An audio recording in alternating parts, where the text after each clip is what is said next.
on and on and on and on and on and on and on. By the way, new technology, come to the office on Monday morning and the cloud has updated something and I don't know where any of the buttons are anymore, which happened to me this week. So I'm still like annoyed about that. And so I'd say, so where do you stand on change then? Where do you land on the question of whether it's a good thing or not? And they would go, oh no, I believe in change. I believe in change because I believe in improvement and I believe in possibility and I believe in potential. So I think what you have to take away from that is to say, well, change and improvement aren't necessarily the same thing. Of course, improvement requires change, but change doesn't always lead to improvement. And so what we're writing about and what I'm writing about and what we're talking about and what we're trying to get people to think about is what happens when change doesn't lead to improvement. What's that all about? And that sort of set of experiences at work, the unimprovementy, changey stuff, is what I've started thinking of as life in the blender, because that's how it feels to people to be on the inside of it. I can never get my feet under me because everything keeps changing every day and I can't do my job. Gosh, so, I want to talk about life in the blender, but what I really wanted to see if you could, you've been in from the Deloitte side to the Cisco side, like what are really the negative consequences of change for individuals and teams and organizations? When you look at the psychology of all of this, there are 5 buckets. So if we go really quickly, and the way I think of the 5 buckets, by the way, is it's a little gruesome, but what does change sever? Because change cuts us off from some things which are useful, necessary for our psychological well-being, for mental health, if you like, and therefore for our contribution to our jobs. The first thing is it cuts us off from a sense of what the future is going to be, because everything's uncertain all of a sudden because you don't know which way it's going to, because somebody sent the email. If you're in Boeing this week, you got an email from the CEO saying, I ain't going to be the CEO. So suddenly the future isn't as clear as it might have been. The second thing that we get cut off from is our own sense of agency or control or autonomy, which, now we're going back to Dan Pink and years and years and years ago, and all of the work saying how important our sense of control and autonomy is to our work. But of course, the memo announcing change doesn't ever go, Ashley, do you agree with this change? It just goes, Ashley, here you go. This is what's going on. So you're sort of reminded that I don't really get a vote in a lot of this stuff. That's hard for the human creature. Change severs our social relationships, because one of the first things that we do is we upend all the teams. There are very few changes that do not ultimately involve moving the teams around, whether we're talking layoffs or reorgs or any of the other people shuffling that we like to do. And belongingness is a colossally important thing for humans, not just in terms of sort of social support, but in terms of our identity, in terms of how we process ideas, in terms of how we get ideas. So that gets shaken up. That's 3. Fourth one is our sense of place and location gets disrupted, severed. And that's hard on us as well. And the last then is that when you have change after change after change after change, the coherence of the world, whether it makes sense or not, whether it hangs together, is also taken away from us. And when nothing makes sense, it's very hard for people again to do a good day's work. They don't know where to go. So meaning gets upset, and not necessarily meaning in terms of the sort of inspirationalness, but actually you can't ever get the inspiration if things on a day-to-day basis don't make any sense. So that's the 5th one. So you look at those and you go, okay, that there's kind of a lot of psychological harm that we do to people when change cuts across certainty, agency, belonging, place, meaning. Not all change cuts those things, but most change of the life in the blender sort does.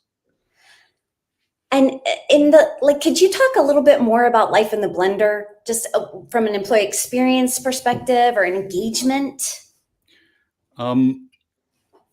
So you mentioned that I wrote an op-ed piece in the New York Times last week, and it talked about the corporate blender and life in the blender.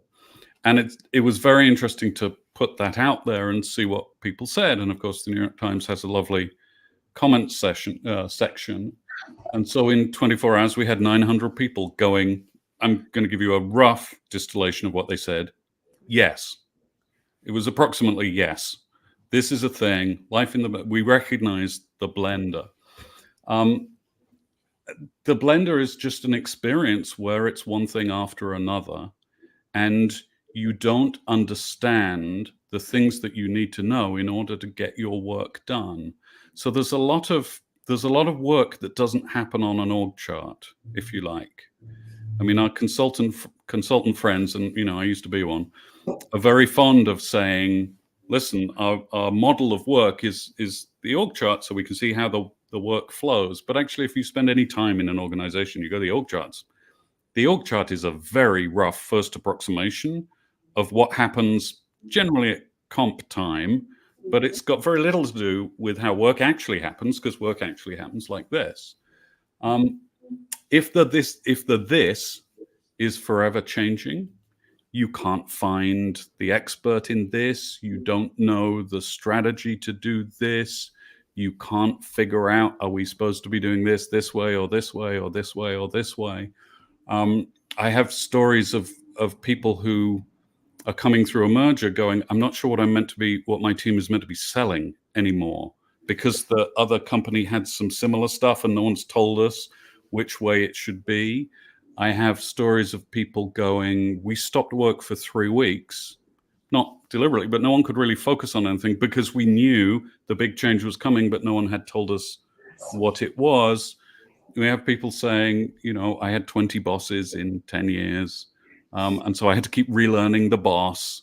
So all of the intelligence, knowledge, expertise, savvy that we develop in an organization about how to get stuff done gets fed into the blender when it's just a little bit graphic, isn't it? It gets fed into the blender when we do sort of large scale corporate change.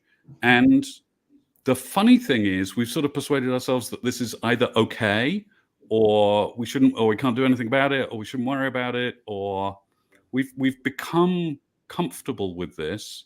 But I tell you, when you go and talk to people about their experiences on the front lines of this, your sense of comfort vanishes very, very quickly.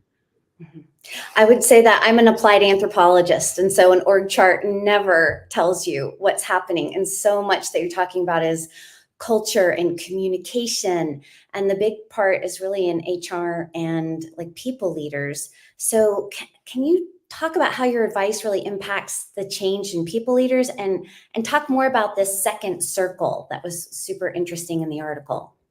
So one of the great sources of stability at work, and let's back up a little bit. What's the antidote to all of this stuff? What should we be trying to do instead? We can't sit on the beach and command the tide not to come in, if you like. You and I were talking at the beginning about the pandemic. We couldn't go, well, the pandemic's going to be an unfortunate change for people, let's not have one. It was going to happen. There are plenty of other things like that happen, whether we like them or not, whether they're going to be hard to deal with or not. So I'm not arguing that we should stop. We should not have change. We should all just stay where we are. I'm arguing we should have a little bit less of it and set the bar higher, because it is very, very hard for people in organizations and mitigates against improvement, creativity, innovation, all the things we actually want every day. But I think one of the things that we really need to do is to understand the sources of stability in an organization. And stability is not the same as standing still. But if you think about a really great team, it's probably the most beautiful example of a stable piece of infrastructure, unless we reshuffle them all.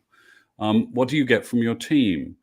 Well, you get a sense of belonging, you get social contact, you get a showcase for your strengths, if you like, because you can offer the things that you can do best, and other people can do different things than you can. So together you can do the things together that you couldn't do apart.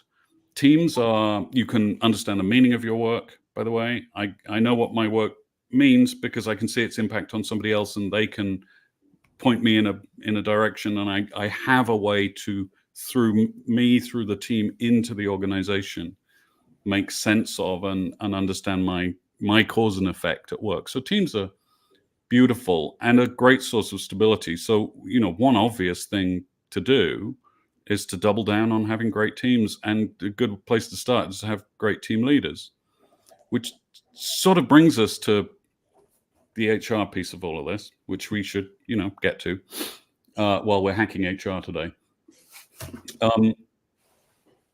I would suggest to anyone listening, anyone in HR who wants to understand what we're up against here, go and read the comments on the New York Times op-ed that I published last week. Just Google me, go to the Times site, look for my name, and read the comments. Because in the comments, you will find a distillation of the problem that HR confronts. Because I think this is, in part, not entirely by any means, but in part on us. We have a challenge here. People are having a miserable time at work. More miserable, it seems, as time goes by and more change rolls down from on high. So if you want to be persuaded of the urgency of that, 900 people told us in a place we can all get to about their experience of work. And thinking about that, I think we have an opportunity to reimagine our constituency as a profession. What I mean by that, and this is the circles thing. So if you think about an organization, if you think about a circle, first circle we'll call it, and we put the interests of the business in that circle. So we can all think about what the interests of the business are: profit, growth, more customers, efficiency, all of those things, lower labor costs, blah, blah, blah, blah, blah. All of the things you would expect. Now, right now, I think a lot of us in HR have been told that our role is to do the people-y stuff that lives in the first circle. So when the company says growth, we've got to hire people. When the company says efficiency, we've got to watch our benefits budget, blah, blah, blah, blah, blah, blah. So we do the people aspects of the business strategy things. But there's another circle. And this is the second circle is what I think we should be talking about, because that's the interests of the people. And the interests of the people aren't quite the same as the interests of the business, much as we would like them to be. People like things, people are into, doing work that matters to them. People are into showcasing what they do best. People are into having a reasonably stable set of relationships from which they can face into the world. People are into feeling valued and valuable at work. People are into sleep. People are into vacations. There are different things in the second circle. They're massively important for work and for the success of any business endeavor. And I think the challenge of HR is, how can you be the advocate for all of the things in the second circle? Not just the implementers of the people things in the first circle, but the advocate for the things in the second circle, so that you bring to the table for the business, here's what's going on. Here's how people are doing today. Here's what the experience of work is like. Here is what employees need in order to do better. Here's what's going on, not in terms of the business needs, but in terms of the human needs. I think that's a colossally important thing for HR to be focused on. And to do it, by the way, we need to get better data skills. We need to think about how we're structured, and we need to be really good at training team leaders, because that's the path into a world of stability. So I'm curious about your time across being a consultant and being in Cisco as a leader. So how do you translate that piece that you just talked about, the human need piece? How do you then engage the business leaders? Because HR people just got their relevancy, and we don't have a conversation about seat at the table anymore, right? Since the pandemic. So I know I'm kind of going off topic, but I'm so curious to see how do you help HR leaders be able to speak the human need piece that the business leaders can then hear that? I think a big piece of the answer is data. information, facts. Now, there are sort of two sorts of data. There's the qualitative data and the quantitative data. And by the way, I did the audiobook for my book last week. And at one point, there's a sentence that says qualitative and quantitative.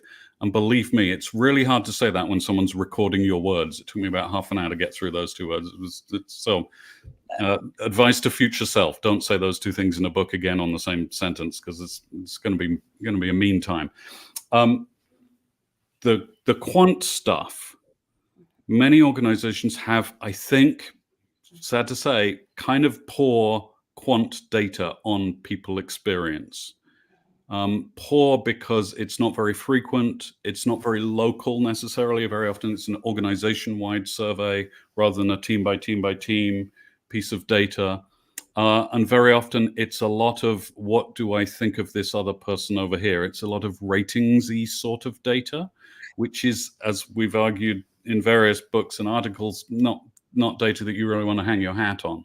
So first thing to do is to really understand engagement data, team by team by team, reliably measured, aggregated up the organization to give you a sense of how things are going, and then add to that sampling surveys like the opinion pollsters do, so you can get frequent pings of how are things going over here, how's this topic landing over here, how's this topic landing here, over here, so on and so forth. So there's a sort of quant, you see I'm avoiding saying quantitative, there's a quant element to all of this. But then there's also the qualitative. And, you know, this is where the HR organization, I think, could do with a bit of a rethink, if we're honest about it. We have historically focused ourselves at the top of the house. And so once your business gets to a certain size, your business gets its HR person, if you like, and the HR person serves the leadership team of that business. This is generally the model. And then we've got some specialists making programs which are delivered to the top of the business through the leadership team. What we don't have in great number is people working hand in hand with team leaders. Now, if the team is the great source of stability, then and also a great source of understanding of what's going on the front lines every day, we've got to figure out a way of deploying more of us against team leaders, so that almost like an executive coach, maybe each HR person has a roster of team leaders and they call them up every couple of weeks or every month or so and tell me what's going on. Tell me what's going on. Tell me what the frontline experience is like, not the stuff that percolates through finally to the top of the house. So that's I think if HR could show up and say, listen, we know what's going on, we know what the experience of the workforce is, and we've got it in quantitative and qualitative ways of explaining this. This is a massive constituency for the organization. I think it would be hard for business leaders to argue with. I love that. Being a Marshall Goldsmith 100 coach and learning from Marshall on qualitative experience with quantitative data, it rings so true for me. And so I'm curious, with what you just shared for us, how should HR leaders or all leaders think about the best ways to lead and manage change if we have to do it? So it's going to have to happen. So the first thing I would say is that if you're asking yourself the question, how should we manage this change as it is beginning? Too late. So there's a difference between sort of traditional change management, which starts with the change usually, or, you know, someone's had an idea, we'll change this, let's start doing the change management, and what we might call, I don't know, stability management, which is sort of the other side of the coin.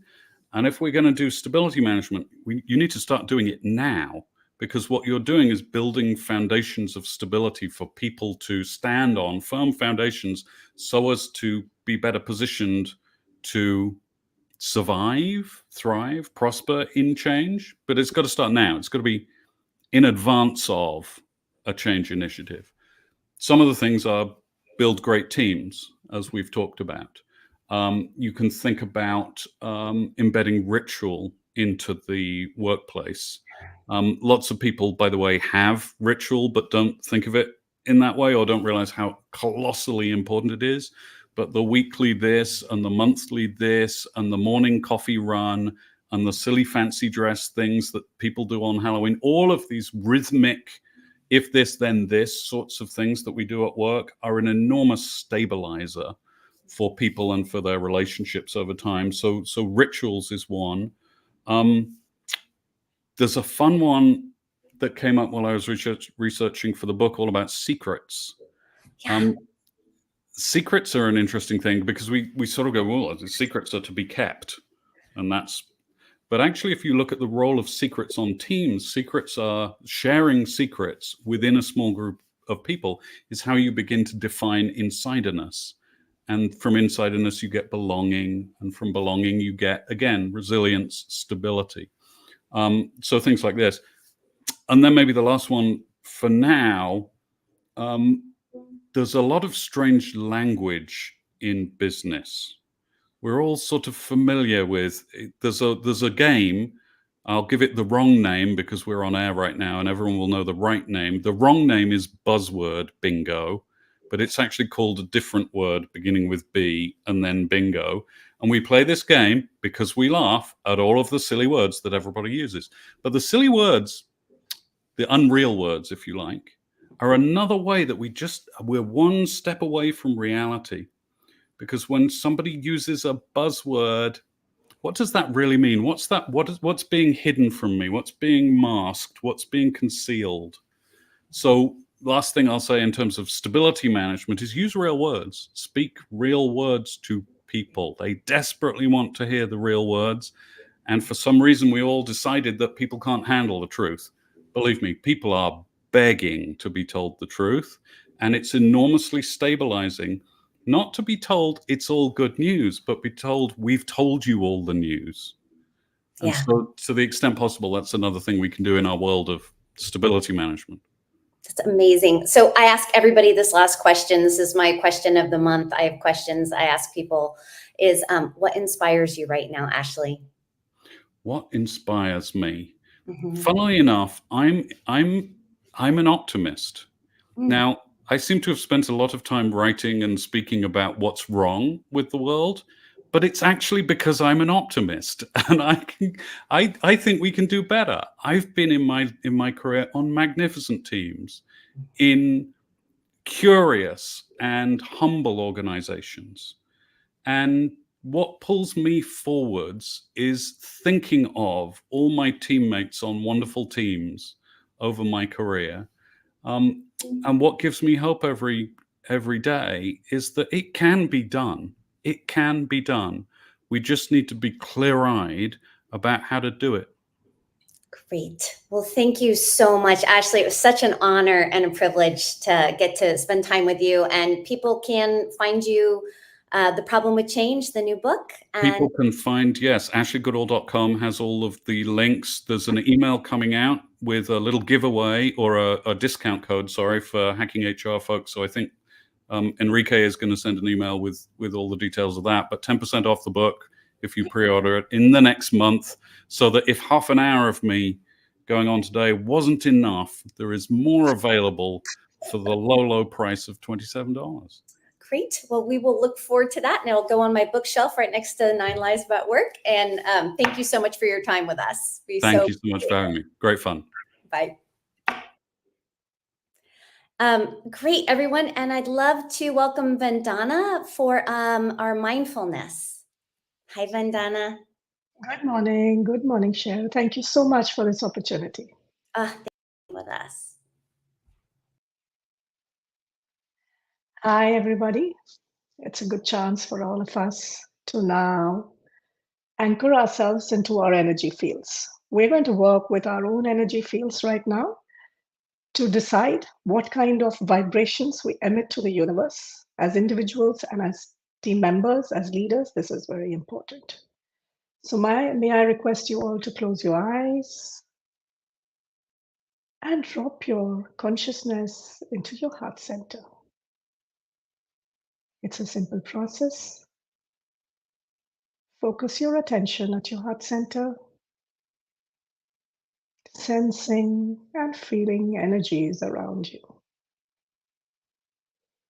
As you do that, take a few deep breaths, slowly breathing in through your nose and breathing out through your mouth.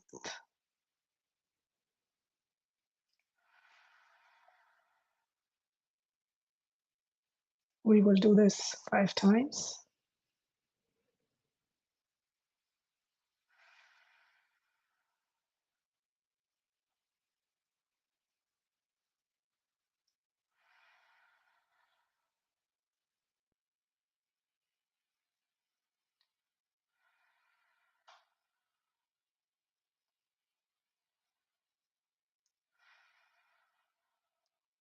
Now, once more, relax into your heart space.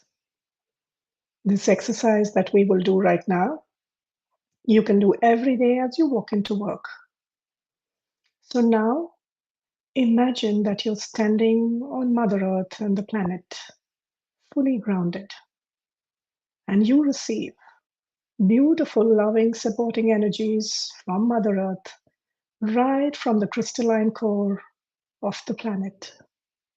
So imagine beautiful rays of light traveling upwards from the core of the planet, entering the soles of your feet, into your ankles, legs, knees, thighs, into your pelvic area, going through the different chakras, the root chakra at the bottom of your spine, in the pelvic area. This holds all facilities of creature comforts in life, food and shelter, safety and security, mother's love, and financial abundance, all that we need to live a good life on earth. And now let this energy travel further up into your sacral chakra, located 2 inches below your belly button along your spine. This is the seat of self-expression, how you come out in the world, how you express your talents, your wisdom, and your skills. Let this energy now come further up into your solar plexus, a chakra located right below your diaphragm or your rib cage, the seat of self-confidence and self-esteem. And let this energy now come further up into your heart center, all about self-love. When you love yourself, the world loves you. You learn to give and to receive, and then it all flows. So let this work there and travel further up into your throat chakra, located at the center of your throat or your neck. This energy here helps you express the truth, how you communicate. This is the seat of communication.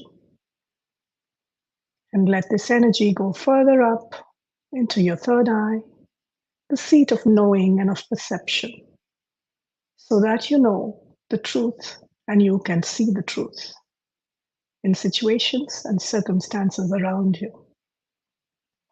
And let this energy now come further up through your crown, located at the top of your head. This is the seat of receiving cosmic intelligence.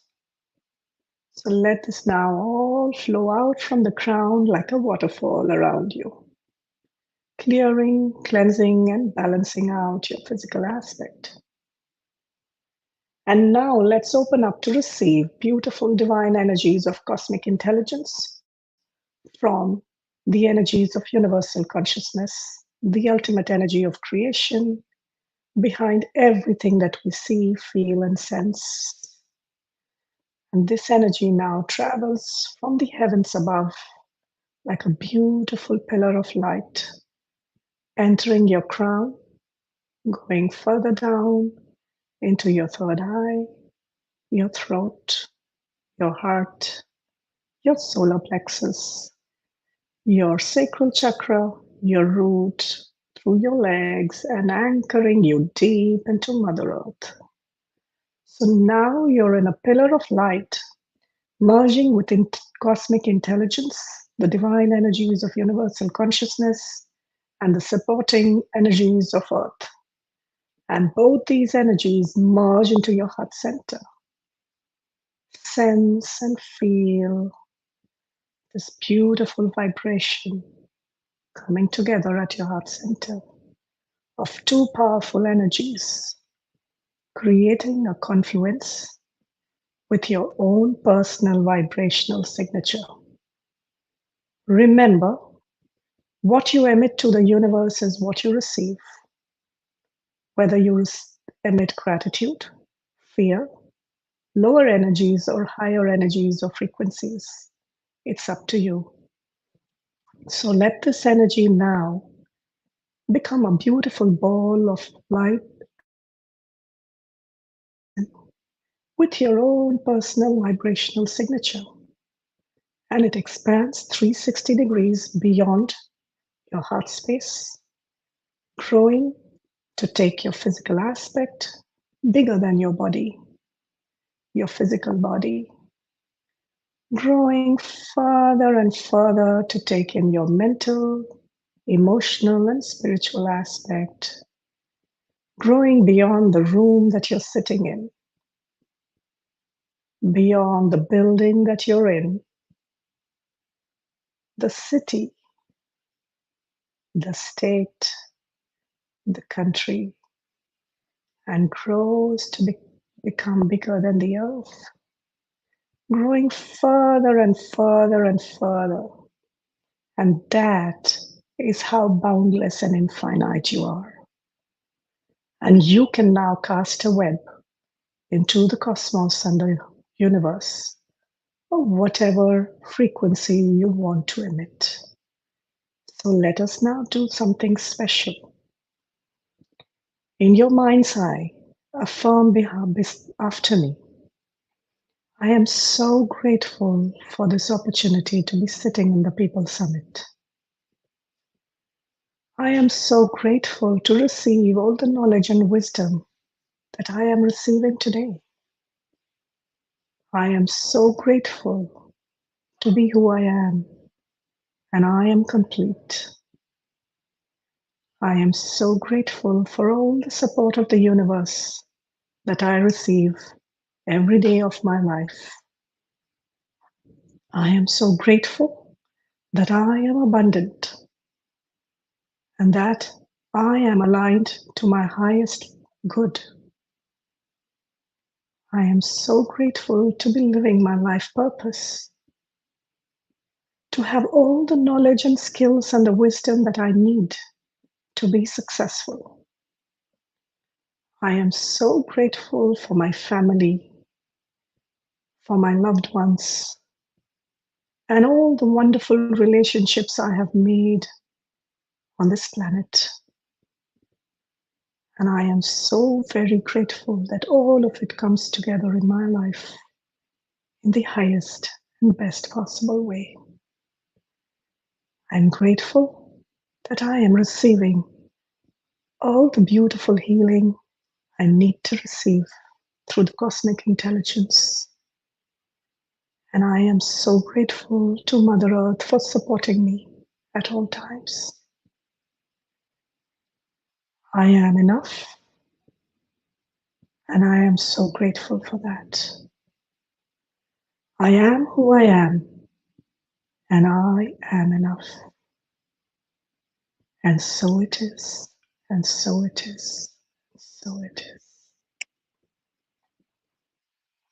You can now take a few minutes to send out frequencies that you personally would want. I will give you a minute or two till we collapse our energies back to ground ourselves. You can follow the same format.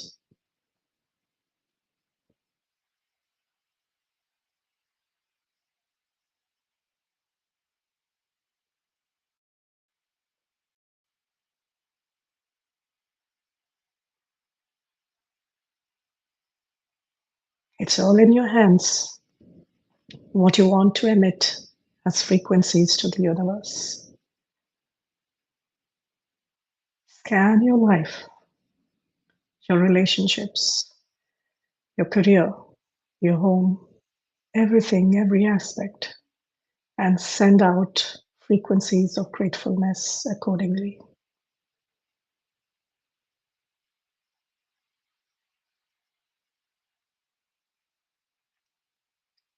And let us now create powerful vibrational signatures. I am powerful. I am invincible. I am intelligent. I am abundant. I am fully supported by the universe. I have all the resources I need to live my life in the highest and best possible way. I love myself, and I'm so grateful to be doing what I'm doing with my life. I'm grateful for all the guidance I receive day in and day out from my colleagues, my leaders, and from the universe. I'm grateful for the opportunities I have in life. And I have it all within me. And so it is, and so it is, and so it is. Now slowly focus back at your heart center, because you're in a very expanded state and we need to come back to the here and now. So as you do that, focus at your heart center and collapse your large energy grid back into your heart space like a balloon. Slowly and steadily, slowly and steadily, slowly and steadily. And now, let this energy go back straight to Mother Earth through your feet. You cannot keep all this extra energy and such powerful energy at all times. You will feel unstable. So do that with the power of your mind. Release all extra energy through your feet into Mother Earth, who's ready to take it all. And as you do that, imagine that you are growing roots of light far into Mother Earth, deep, far, and wide. And this keeps you perfectly grounded for your day. And now focus back at your heart center, put your palms together, and rub your face, rub your eyes, and open back and come back to the here and now. Thank you so much. I hope you all enjoyed this. There's a whole lot we can do when we work with vibrational signatures. Thank you, Scott. Hi, Vandana. Thank you so much. That was beautiful. I love it. Thank you very much. Thank you. Vandana is part of our Changing Work Collective, and we've been pleased to see all the different types of meditation breaks we're taking in between really amazing speakers here at the People Summit 2024. Yesterday was fantastic. Today is also fantastic. I hope you're having a good time. I hope you're enjoying it. And wow, okay, now we need to come down off of that experience with Vandana. Next up, we have Shelley Paxton. Shelley Paxton. Hi, and there she is. I speak of her, and there she is. Hey, Shelley. Wah! Poof! Here I am, genie out of a bottle. Genie out of the bottle. I love it. Oh, Shelley and I have become good friends over the last couple of years. We've been having a good time doing this type of stuff. But let me tell you who Shelley is, in case you have not yet been, have not had the experience of Shelley Paxton yet. Shelley was the former chief marketing officer at Harley Davidson, and she found herself at the top of the proverbial mountain, feeling success empty instead of successful. And that awakening led her on a profound journey that has become a mission, a business, a best-selling book. She wrote the book Soulbatical, a corporate rebel's guide to finding your best life. Welcome, Shelley. Thank you, Scott. I love that we get to do this together. And hello, everyone. Yes, yes, yes. All right. Well, before we get into the juicy, juicy stuff that we're going to get to, what is one thing that makes your heart light up? Doing this. I'm a woman on a mission. And when I get to share my journey and my insights with other leaders, that lights me up from head to toe and inside out. Love it. All right. Pardon me. I'm battling something here. But we're good. So here you were. Let me set the stage here. Here you were at Harley Davidson. You were the CMO. You were traveling all around the world. You got to ride these amazing bikes, be around amazing people. And, you know, from a society's perspective, you were at the top of your game. You had achieved, you know, basically the things that you can achieve. But it sounds like inside it wasn't really working for you. Can you tell me your experience and what was going on? Yeah, and I'll take you even a little bit further back for those who don't know me. So Harley was the peak of a 26-year career in advertising and marketing. And I had worked across iconic brands from McDonald's to Visa to AOL back in the day, and then to Harley freaking Davidson, right? So, especially as a marketer, to have the honor to steward a legacy brand like Harley that people love so much they tattoo it on their bodies, it was an incredible place for me to land. And personally, in my personal life, it was also post a pretty traumatic divorce. And so I was kind of reclaiming my mojo, and if we can say it, sort of my badassery, right? So here I am. And honestly, what I didn't realize is that subconsciously, I was doing exactly what you said. For those 26 years, I was kind of ticking what my dad had taught me was the script of success.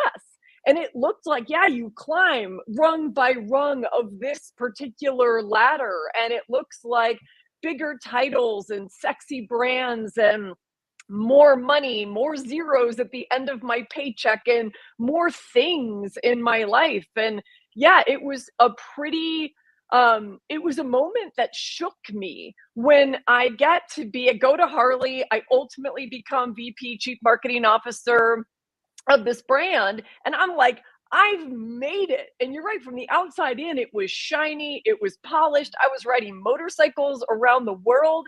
And I was waking up every morning with this dirty little secret that I felt empty inside. And I just felt exhausted. And I felt really guilty.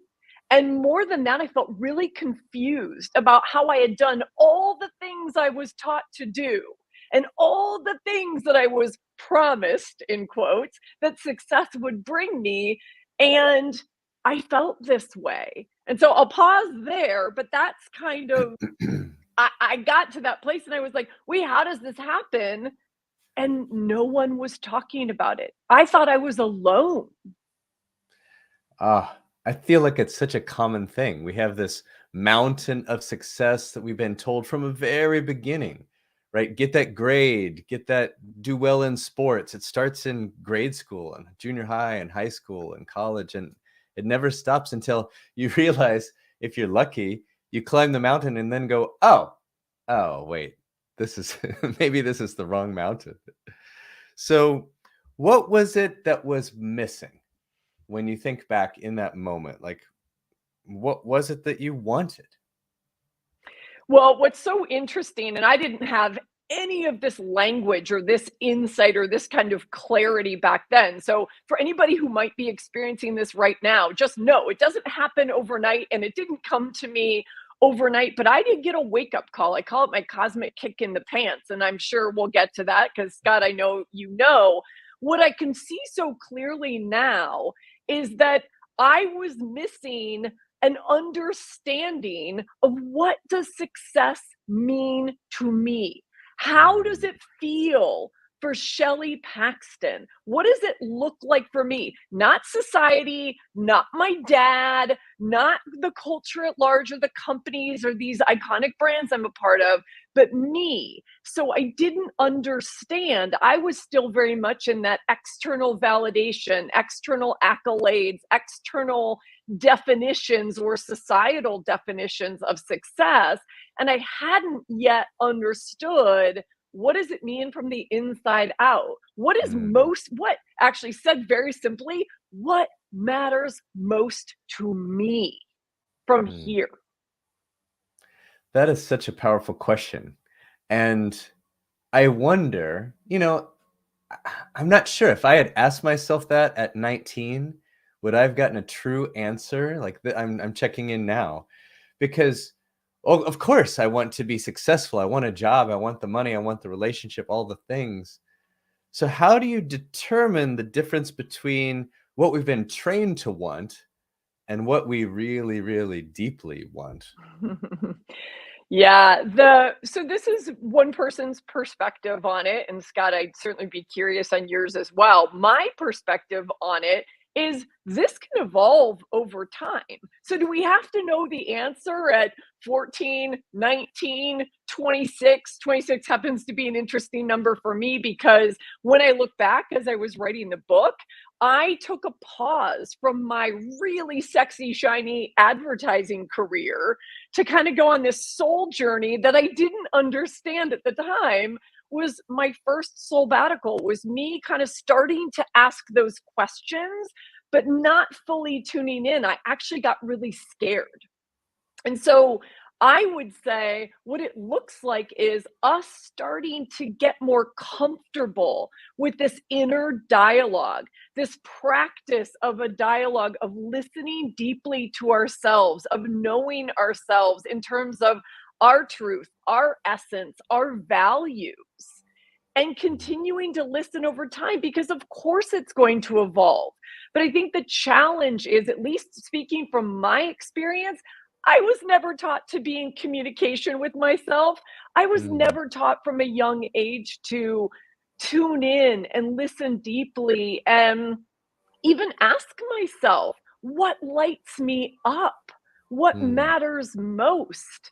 So that, I would say, is the starting point that I wish I would have known a long time ago.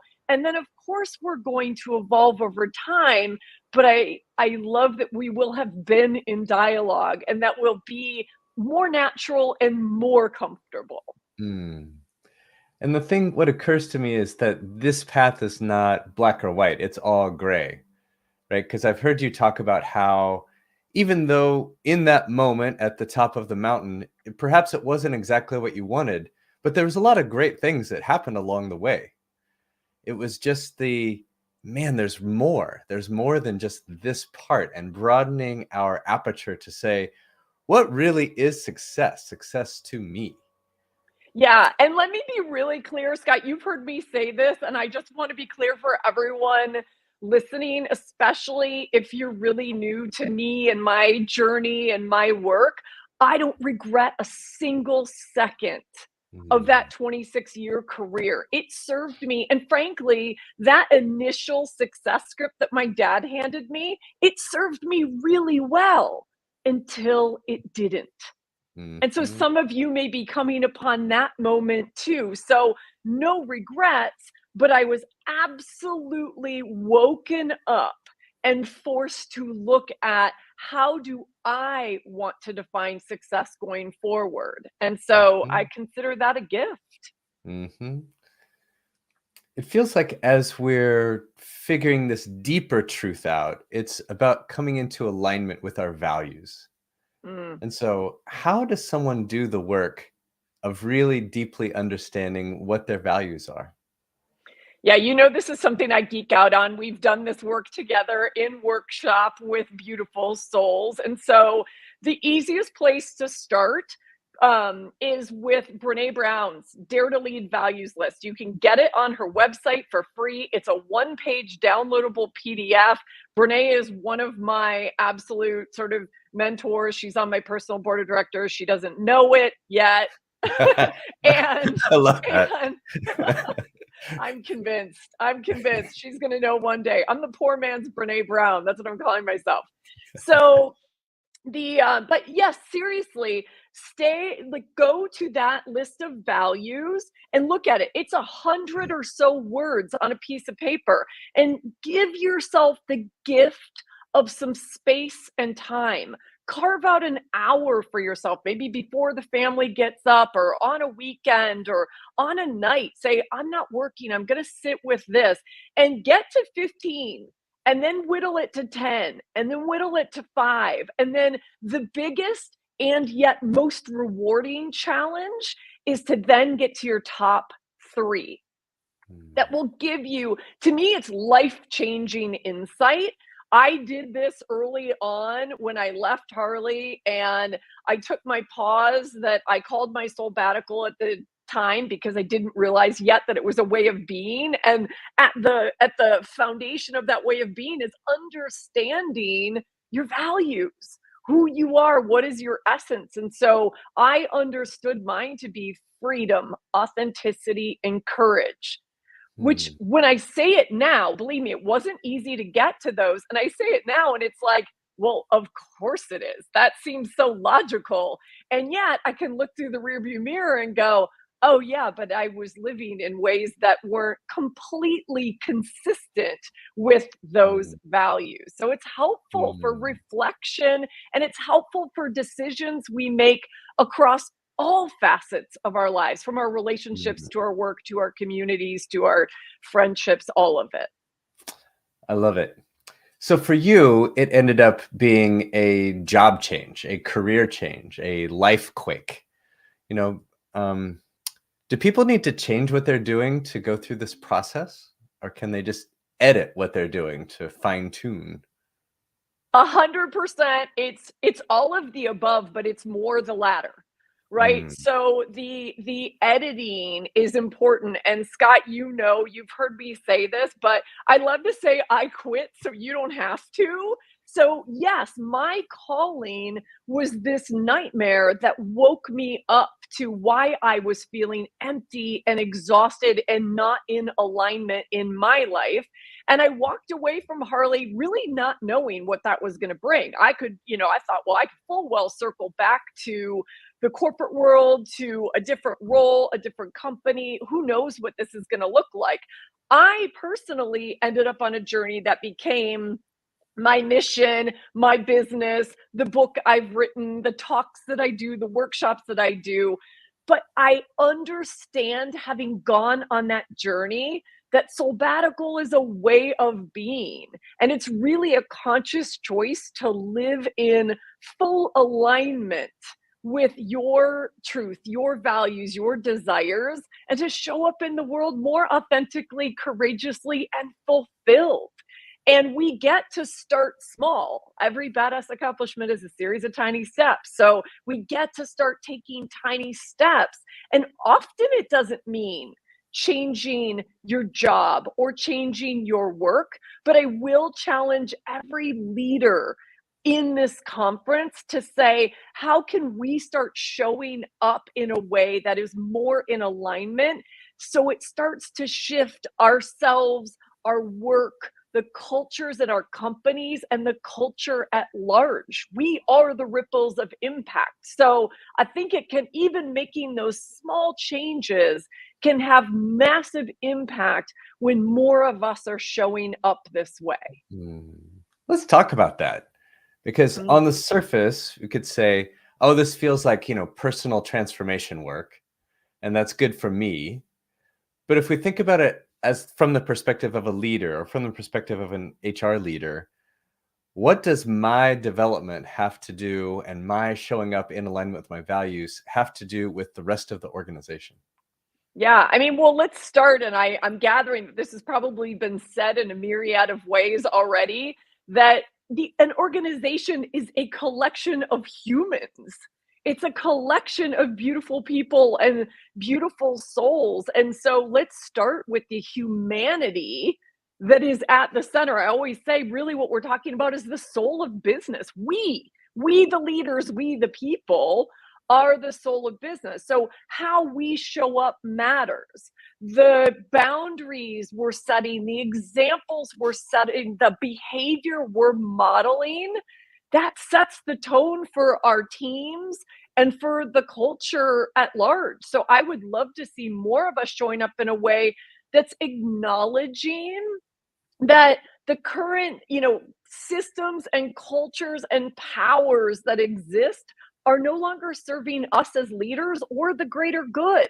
They're not serving our teams. They're not serving our companies. This idea of just burnout culture, hustle and grind culture, always on, all of that, it's not serving us and it's not serving our people. So how can we start to be that example and set in motion those ripples of impact? So long-winded answer, but obviously I'm passionate about that. Love it. Love it. So when we find our values, let's say we do this exercise, we go through, we find our top 3. Then what? How do we stay in alignment with those? How do we continue to make those fine tunings in our life? Yeah, what I love, I have a bunch of different answers to that. Maybe we'll talk about 2. The first is values are directly related to and inform the boundaries that we create in our lives. And boundaries, I feel like it has been, at least as I've been growing up, it was like this dirty word. And so let's give boundaries like a brand makeover. It is so positive because what a boundary is essentially what's okay and what's not okay in service of my values and my well-being. And when you start to think about, again, all facets of your life, and especially our leadership and how we show up at work and when we show up at work and, our energy. This is all about energy management at the end of the day. So when we start to put it through that frame, boundaries are really powerful. And Scott, if you and I were working together and you start to model for me what it means to truly go quiet and be with your family over the weekend and say, you know what, weekends, unless there is a true crisis, and let's define true crisis, we're not on our phones and we're not on our email over the weekend. That's our personal time to do whatever recharges us. And if you also demonstrate for me what it looks like to take all of your holiday. I'm a real believer in pause over push. Like, I think taking time off is a prerequisite for creativity and innovation and showing up more powerfully as leaders in our organizations. If you start to show me what these things look like because you've put these boundaries and you're modeling this behavior, that starts to change the tone and the behavior of the organization. I love that. So there's the influence that the leader has just by being them, by being living in their own values. How about as a leader, thinking about how we can help other people live in alignment, live in soulbatical? What are other things we can do to help them with their own discovery process? Yeah, I love that you brought this up because I do work for the Chief organization, and Chief just launched a new piece of research around their whole new era of leadership. And I think it was 600 C-suite executives, both male and female, that they interviewed and said, what are the biggest challenges you're going to face in 2024, both from a company perspective and a leadership perspective? And one of the things that came up is the recognition that it is really imperative for leaders to help their employees really figure out a balance between personal and professional life. And how do we talk more explicitly about that? How do we share practices and tools to do that? How do we model that ourselves? get in dialogue around it instead of just letting it be one of these like little like, oh, well, we don't talk about that. Let's talk about it. Let's normalize it. Let's give everybody the tools to bring our whole human selves to work, because to me, that is how we show up more bold, more brave, and more badass. So I think this is an imperative. I mean, if you listen to that research, and I think a lot of us are seeing and hearing that in our everyday lives, how do we have those conversations? How do we share more tools to be doing this with our team? So it's not just this ethereal out there concept and idea, but this is a real practice for each one of us every day, individually and as a team. Beautiful. One of the things I know that you do is help people discover the things that kind of suck the energy from them and the Yeah. things that energize them. Could you say more about that and why that's important? Yes, yes. So I call this exercise soul fuels versus soul sucks. So what this is really getting at are well, a bunch of things, but two different things. What you just said, it's like an energy audit. Because so often in our lives, you heard me say energy management before. I really don't think we yet look at it like this. We always talk about time management. We look at our calendars and blocks of time on our calendar, but then we don't think about how depleted, how exhausted we are, how we have nothing left to give at the end of a day that literally has no space in it, right? So this is a way of looking at what are those things in our lives. So I want to describe the exercise, and I'm also going to say it helps us get it. Another thing I talk about, which are these sinister shoulds that show up in our lives, right? These things that we believe we should be doing because it's in the script, or it's people pleasing, guilt, obligation, all of these things that we've probably been conditioned over time.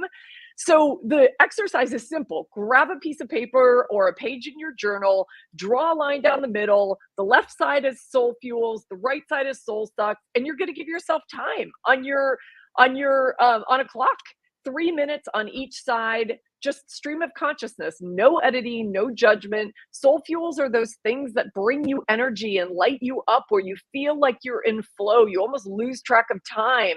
Soul sucks are the energy vampires, the things you leave. This is people, places, things, activities where you feel super drained. And that's basically it, right? And so when you do that, and if you truly just let it flow through you, no editing, no judgment, like I said, it's amazing what you see on those lists. And it's a great place to start to understand, are those lists really lopsided? Are you still doing a lot of things out of guilt, obligations, someone else's agenda, things that could be delegated, or things that you frankly could just say no to?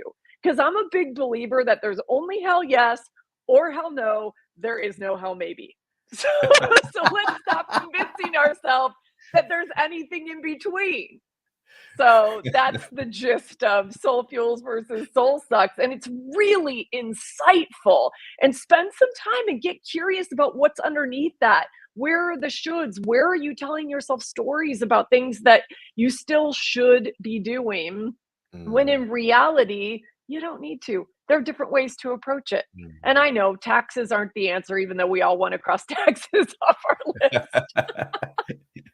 So I'm guessing there's going to be stuff on our soul suck list that we still have to do. Yeah. But it feels like choice, right? It feels like, oh, I can start to shape things. I can start to maybe do less of the soul sucks or engage more. Or maybe I realize like, wow, there's things that I really love to do that I'm not spending as much time as I would like to. Exactly. And so it goes back to this tiny steps idea. So think about it in terms of tiny steps and making these edits along the way in your life, in your leadership. You don't have to do this overnight, all at once. You don't have to take a giant bite of the elephant. Like, take one little piece and say, great, what could I carve out? What's one thing I could do differently? One soul suck I could take off the list to create space. Maybe it's an hour a week to create more space for your health, your well-being, or something you love. whatever that is. But yeah, start to consider what those things are and bring that exercise to your team and see what comes up. Beautiful. Shelley, as you have thought about these success scripts and help people through theirs, what's been one of the most surprising insights you've come across? Oh, 100%. It's that success is a feeling, not a checklist. As I was doing this on my own, and as I've had now hundreds of conversations, if not thousands of conversations around this, I realized at the end of the day, it's like, ask yourself this question: how do I want to feel at the end of every day? What do I want more of? And it could come right out of your Soul Fuels and Soul Sucks list. Maybe you want more connection, more joy, more health, more love, whatever it is for you. Maybe it's multiple of those things.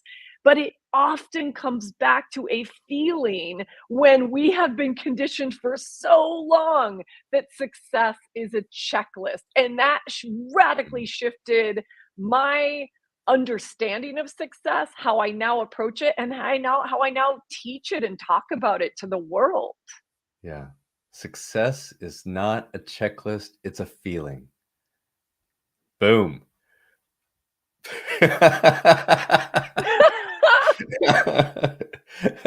I love it. Shelley, what gives you hope? Conversations like conferences like this. What gives me hope is that there are thousands and thousands, if not tens of thousands, and I hope hundreds of thousands of leaders out there who know there's a better way to show up in their lives, to show up as leaders in their businesses, and to guide their teams and their organizations. That gives me hope. The fact that we're having this dialogue so we can normalize what conscious leadership looks like. Boom. I love it. I love it too. If people want to know more, find out more, work with you, where do they find you? The two easiest places, go to ShelleyPaxton.com. I'm Shelley with an EY. That has everything about me and ways to reach me, and connect with me on LinkedIn. Shelley Paxton on LinkedIn. I would love to connect with you, have a conversation with you. Yeah, and you can get my book. Oh, it's over there. Wrong way. You can get my book, Soulbatical, anywhere you buy your books, and feel free to have a read. But yeah, and hire me for your keynote if this was interesting. Yeah, I'm a big keynote speaker. So yeah, let's have a conversation. I love it. I love it. I love it. Well, let's see. One last thing. If you could tell us, just at a high level, the difference between Shelley, at the top of the success mountain of Harley-Davidson, and Shelley X years later doing her own thing, living in alignment with her values. What's different? Oh, my energy. I walk in a room now and people say, "Oh my God, I feel you." And I've come to realize, based on the feedback, that my energy is now my superpower, because I am a woman on a mission. I am stepping in, I'm modeling, or at least doing my best. Listen, I'm not perfect and I'm human, but I'm doing my best to model this every day too. And it is scary.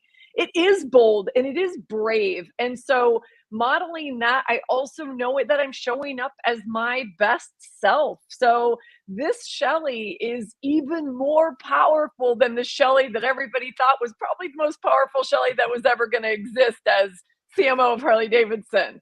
But this one, she's making a difference. Love it. Well, thank you, Shelley, for shining your light so brightly and shining the way for the rest of us. I appreciate you. Thank you. I appreciate you. All right, Shelley Paxton, my friends. Good stuff. Good energy. So I'd like to welcome Cher back to the stage, who has our next guest. Scott, thank you so much. I feel completely energized after spending time with Shelley. And I'm so excited for this next conversation. I'd like to welcome Aaron Blight. to the screen. Hi, Erin. How are you today? Hi, Cher. I'm good. How are you? I'm good. I was just telling the participants in the conversation, I'm so excited about your conversation.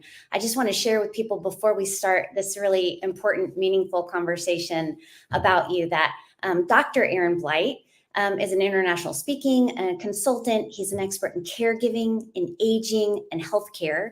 He's the founder of Caregiving Kinetics, and he's also been recognized as the top 100 healthcare leader by the International Forum on Advancements in Healthcare. And his book, which we'll talk about many things inside, is called When Caregiving Calls. And Aaron, thank you so much for taking the time to spend with us.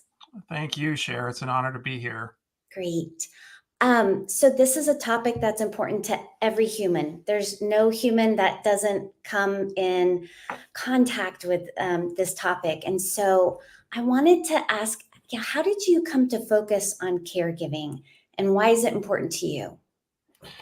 Well, caregiving entered my life at, I think, a relatively young age. It happened when my mother-in-law got a brain tumor. She was only 59. I was 29. And my wife and I were raising our young family. And everything changed. You know, it was the early stages of our life. We were supposed to be in the building years, and we found ourselves caring for our children and caring for my mother-in-law at the same time. She moved into our home. She went through cancer treatments, and for 5.5 years, we were family caregivers. That really changed the course of our family and the trajectory of my career. And ultimately, after that experience, I started really working in the field of caregiving, opened a home care company, and I study caregiving as a phenomenon of social science, and this is what I do today. And as you said, Cher, at the beginning, this is something that will invariably affect all of us one way or another. We will invariably become a caregiver or perhaps a care receiver.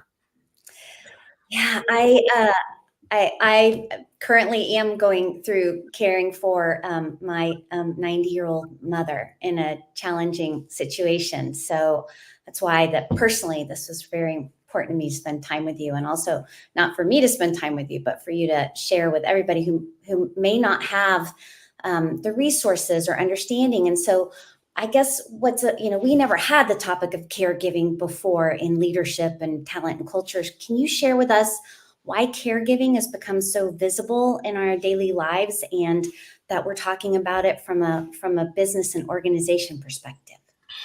Well, I think it's become a business imperative, Cher, and there are a couple of reasons for that. First is our aging society. I know that this summit is global. We have people listening from all over the world, and really on every continent on the earth, except for Africa, we have this phenomenon of people living older. We have an aging, longer lives with more chronic health conditions than ever before. And the old are outnumbering the young on almost every continent in the world. In 2019, the United Nations announced that for the first time in human history, the number of people over age 65 outnumbered the number of people under age 5. And you think about birth rates and things like that, that's just extraordinary. And the gap is only getting larger as people are living longer. There are smaller families. And so there's more need for caregiving assistance for those older adults who are living with these conditions. I also think that COVID really highlighted the importance of care for your family, care for people who have health conditions, who are immunocompromised, who are aging and frail. And so there's just a heightened awareness of this. And in the workforce, the majority of family caregivers have been employed or are employed at some point during their caregiving journey. And so if you're an employer, you're looking at a workforce comprised of a lot of people that have caregiving responsibilities at home. And what are you going to do about that? I think that's really the question. Absolutely. So, you know, that really leads into kind of the biggest part of this conversation, which is, you know, how can we support employees who are facing caregiving challenges? And then I'll talk about what can we do as HR and people leaders to support them. Well, I think that there are a lot of things that an employer can do to support employees with caregiving responsibilities at home.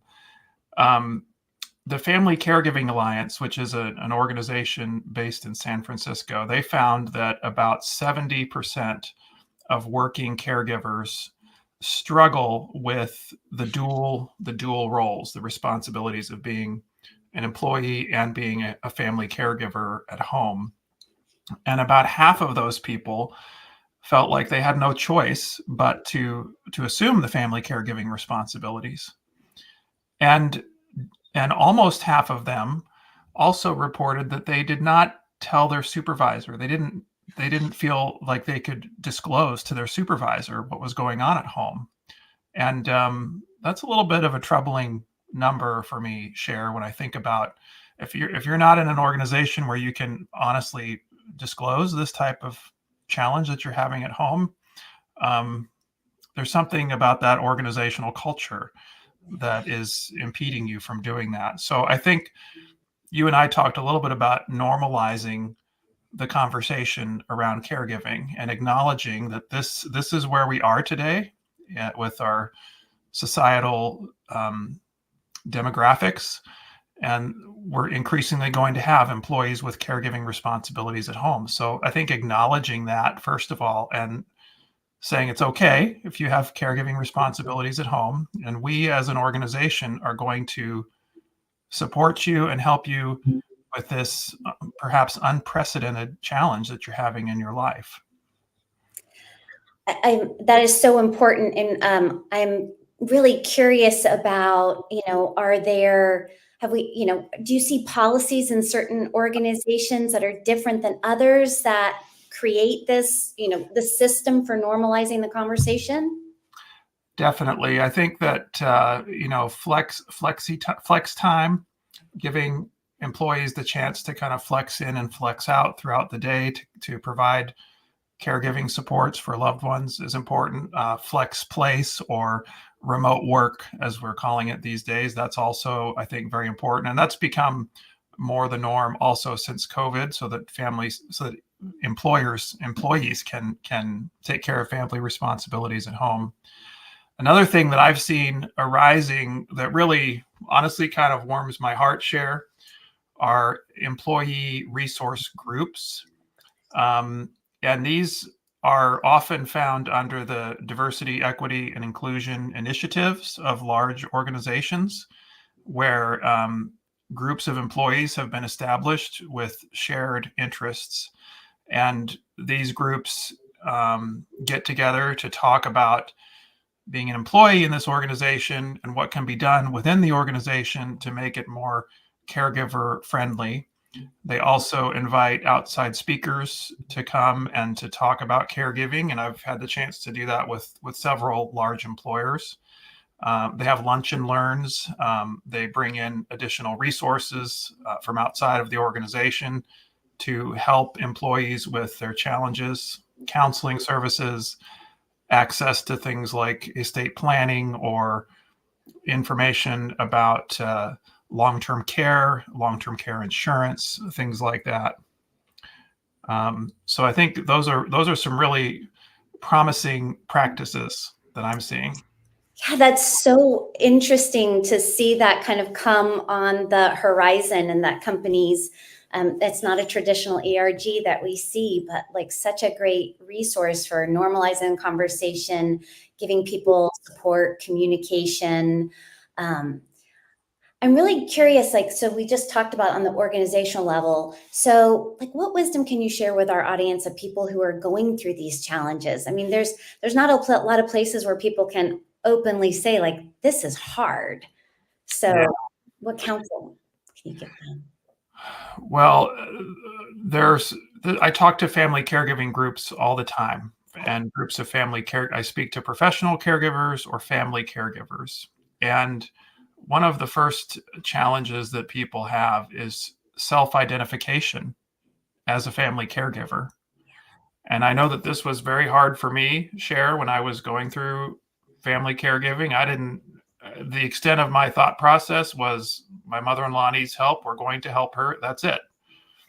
And I did not really realize how much I personally was struggling with the family caregiving component of my life. But I was experiencing symptoms of clinical depression. Didn't really even understand that at the time.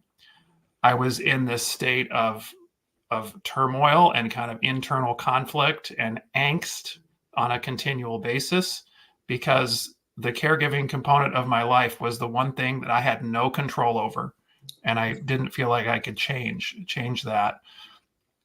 And so it's very common for family caregivers to have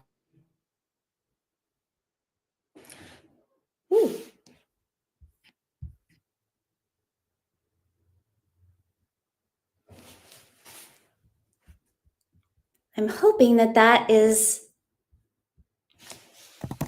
Bear with angst, of us. stress, of depression. Hear me or not? Can you hear me? You know what, Aaron? You just went silent for like. It just went black. I don't know what happened. I know. So yeah, let's go back to where we were about recognizing in yourself, and I think the key point was about feeling loss of control. Yeah. And so a lot of family caregivers just have mental health challenges as a result of the family caregiving experience. And so I really encourage family caregivers to seek support, to seek help from licensed mental health practitioners, counselors, therapists, maybe a pastoral counselor, ministers, sometimes even just a good friend, but people who can help you process the emotional roller coaster of caregiving. It's very common for family caregivers, and I don't know if this came across, if this is when the screen blacked out, but it's very common for family caregivers to experience depression, anxiety, substance abuse, and things like this. If you're finding yourself in those kind of dark places, it's so important for you to reach out for some help. Right. I'm so glad that you said that, because I think that is, there's a lot of vulnerability and a lot of shame that people go through with coping. I've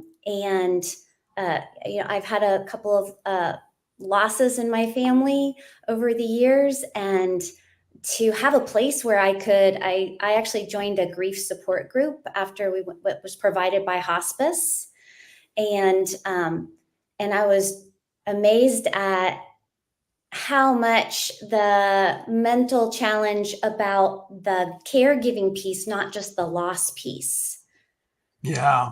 I think. In fact, Cher, I am a huge, huge advocate for caregiver support groups. And some large employers are establishing those. But if your organization doesn't have one, they often can be found in local communities. They're also online. And these caregiver support groups give you the chance to kind of share with one another some of your challenges. Caregiving can feel very isolating. It's very normal for family caregivers to feel like, I'm totally alone in this. Nobody understands. I feel very fatigued and burdened, exhausted. I don't know where to turn.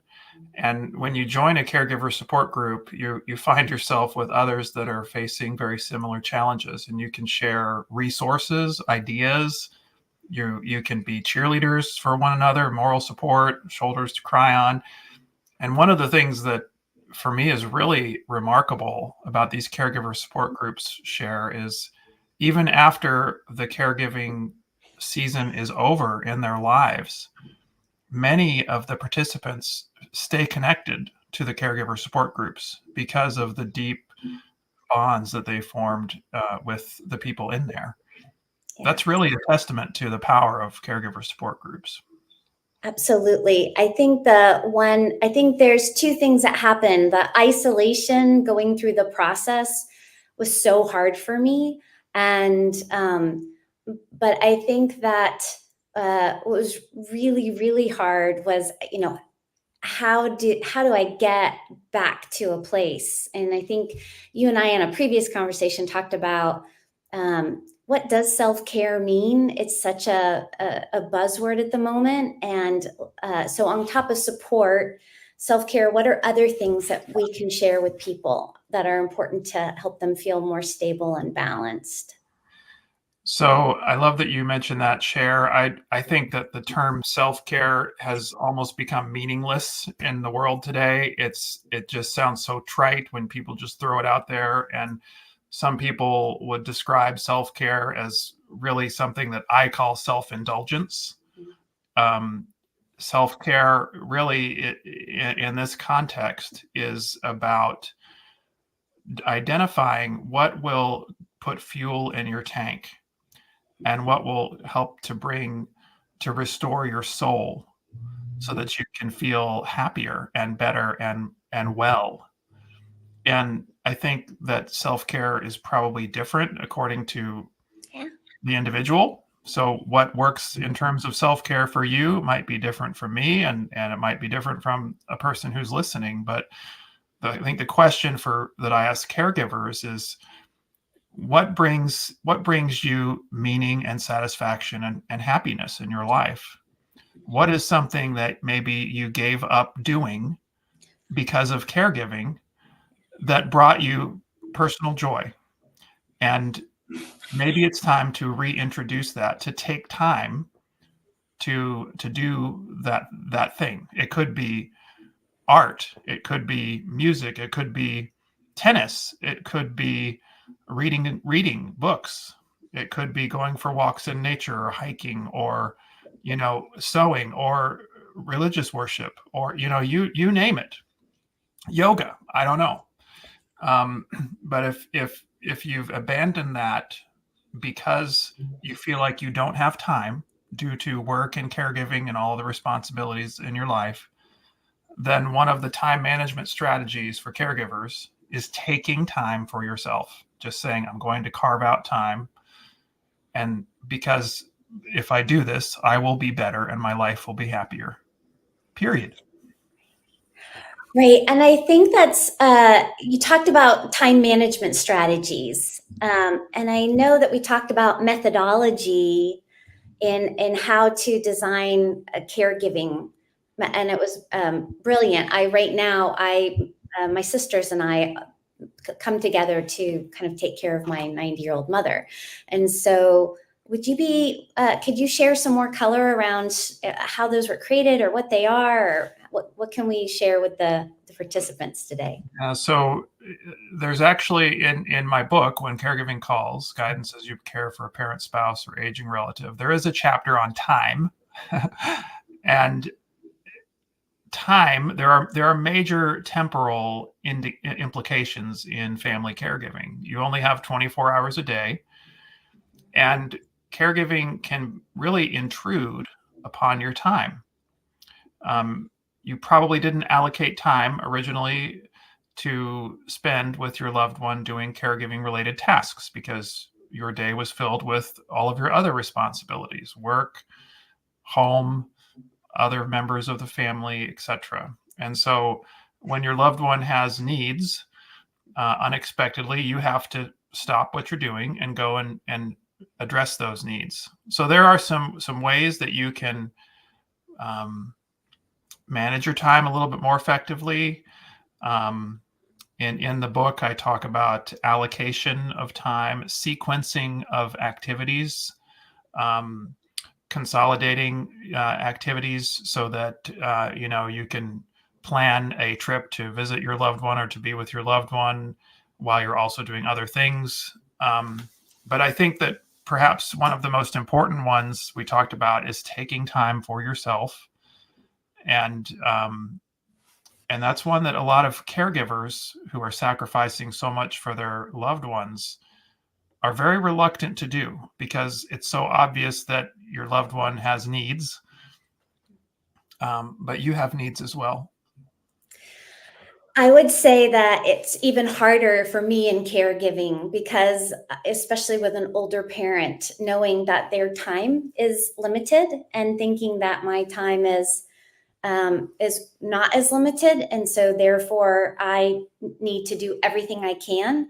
And I have often felt like I fly on a lot of planes for work, and the flight attendant saying, "Please put the oxygen mask on your face first, or to help somebody else." And I have to remind myself and my sisters of that, and they remind me that this is if I don't have the personal energy for myself, then I can't help my mom in the best way possible. And I think that because this is such a mental, emotional, physical, spiritual challenge for everyone, that addressing all of those pieces for me to be at the best. I mean, I'm not going to be my best, believe me. This is then the way to be able to have my mom be taken care of in the best way. Yeah, you just touched on a lot there, Cher, and I think that probably any family caregiver that's listening can relate to what you just said. Yeah. It's very common. Right. So let's go back to organizations, and what resources might there be available externally for organizations, if there are, and what just wisdom and counsel can you give? There's so many HR leaders, and they all have employees who are challenged at some point this year with this topic. Well, one thing that I just wanted to mention, Cher, is that I have some free downloadable resources for professionals on my website. And the website is Caregiving Kinetics. That's KINETICS, caregivingkinetics.com.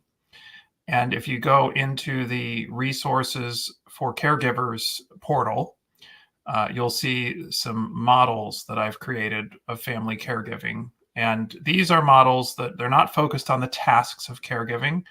They're focused on the caregiving experience, and they can be a lens for discussion with a family caregiver. So if you're an HR person or a counselor or a therapist, and you're working with a family caregiver who's struggling, you can download these one-sheeters. And they're one-sheeters, but they're actually 2 pages each because the model's on the front, and on the back, there are some questions that can guide a discussion. And they give you insights about the social, relational, emotional dynamics of caregiving. And they can really be a vehicle to problem solving, because it allows you and the family caregiver to just engage in this kind of dialectical conversation to address the challenges that they're having. So I really, and these models, they're anchored in research and they work. I've used them with family caregivers all over the world. They resonate with family caregivers, and they're just something that I offer freely to the community, to the world, to try to help family caregivers. Okay, so I've been around hospice work and forever, and I've never seen something so actionable and simple in this world. And so there's nothing better than a speaker who shares wisdom, but a speaker who shares a tool can change systems and change lives. So we're grateful for that. What is like, of all the questions on that model, what do you think is most important that we don't think about when we think from a people leader trying to help an employee? I think that perhaps one of the biggest follies in this whole experience is that family caregivers tend to focus on the tasks of caregiving exclusively. And if that's all that you're focused on, the tasks of caregiving, then you're going to feel like a hamster on a wheel going. And if you step back and focus on the social context of caregiving, the relational context of caregiving, the mental and emotional parts and the spiritual parts of caregiving, you're actually going to be a better caregiver over the long run. And that completely makes sense. And I would say that the hurdle in that would be why do you think that is? I'm gonna ask you that. Well, I think that it's just because the tasks of caregiving never end, right? Because there's always the next thing on caregiving can just be seen like a big checklist of, you know, got to do this, got to do this, got to do this. And all of those tasks are driven by the care requirements of your loved one. So your loved one's needs are pressing, and you have to meet those needs. And so you're just always going and going, trying to meet their needs, their physical needs, or maybe their mental and emotional needs, but it's always about them. And you're just running around doing that for them. But so caregivers often do not step back to reflect on what's happening to them, what's happening to their relationship, what's happening to their place, their sense of place in the world and who they are, and their sense of identity. And so by focusing on those things, they're able to perhaps adapt or reconstruct their lives in a way that accommodates the care requirements of their loved one and allows them to live a meaningful, fulfilling life. And Cher, I see we got a few minutes left. I thought we were done right now. So no, I'm gonna ask you my two favorite questions. Okay. So, well, first of all, here's one question before that is, what is the most beautiful and beneficial thing about being a caregiver? So let's look at the positive, the beautiful part of it. I think that caregiving is inherently selfless. Regardless of your motivation for being a family caregiver, caregivers always, by the nature of the role, are thinking about another person. And so you're trying to help another person, to meet the needs of another person. And I think that is beautiful because it's not selfish, it's selfless. And it is usually a manifestation of love, of duty, of responsibility, of honor, of humanity. And I think that's beautiful. That's amazing. And okay, so here's my question for the month for everybody, which is, what inspires you? Oh, well, I'm a spiritual guy, Cher. So I am a person of faith, and my own belief in God and in a higher power really inspires me and affects the type of person that I am and who I strive to become. And so I try to incorporate spiritual principles into my life to just be a better human being. So that's what I would say. What about you? What inspires How me? would you answer that? What inspires me? I would say young people inspire me. And Yeah. I would say that watching humans share love and possibility in the face of no possibility, which we have a lot of that today going on the planet, inspires me. And then I would say this, conversations like this with people like you gives me a lot of energy for taking that stuff on. Good. Well, thank you so much, Aaron. I so appreciate you spending the morning with us. Thank you, Cher. I'm sorry about the technology challenge. I'm not sure what happened there. Not a worry. Thanks again. Take care. Take care. Bye. All right, everyone. Thank you so much. Day 2 of the People Summit is complete. We're really looking forward to seeing you all back tomorrow. Thanks for your time and have a beautiful day. Take care.